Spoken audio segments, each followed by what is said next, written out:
প্রিয় দর্শক, এখানে আপনারা দেখতে পাচ্ছেন এটি হচ্ছে সজনে পাতা। হুম। আমরা অনেকেই জানি সজনে পাতা অনেক উপকারী, বাট কেন উপকারী এবং কি কাজে লাগে সেটা আমরা জানি না। সজনে পাতা সজনে পাতায় প্রধানত ভিটামিন সি এবং ভিটামিন এ পায়। ভিটামিন সি আমাদের ত্বককে সতেজ রাখে, আপনার বয়সের ছাপ ফেলতে দেয় না, এবং ভিটামিন এ আমাদের চোখকে সুরক্ষা দেয় এবং সুস্থ রাখে। শুধু তাই নয়, সজনে পাতায় আছে অ্যান্টিঅক্সিডেন্ট, যেটা আমাদের শরীরের জন্য অনেক উপকারী। আপনারা জেনে অবাক হবেন, এই সজনে পাতায় আমরা বিদেশে রপ্তানি করে থাকি। বাংলাদেশের মানুষ হয়তো বা অনেকেই জানে সজনে পাতা আসলেই তেমন কোনো কাজের না, ছাগল দিয়ে খাওয়াই, কিন্তু আসলে সজনে পাতা বিদেশে রপ্তানি হচ্ছে। সজনে পাতা ভেজে খাওয়া যায়, সজনে পাতা শুকনো করে গুঁড়া করে ওটা বিদেশে রপ্তানি হচ্ছে। বিদেশিদের কাছে এটি একটি প্রিয় খাবার।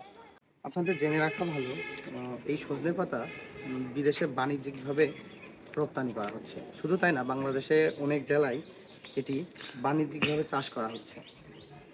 তাই আমরা সজনে পাতার সঠিক ব্যবহার জানবো এবং সজনে পাতা ব্যবহার করব। সজনে পাতার চা অনেক উপকারী, তাই আমরা সজনে পাতা শুকিয়ে গুঁড়া করে চা বানিয়েও খেতে পারি। এটাই। তো আজকে এই ছিল ভিডিও। নেক্সট টাইম দেখা হচ্ছে নতুন কোনো ভিডিওতে। আল্লাহ হাফেজ।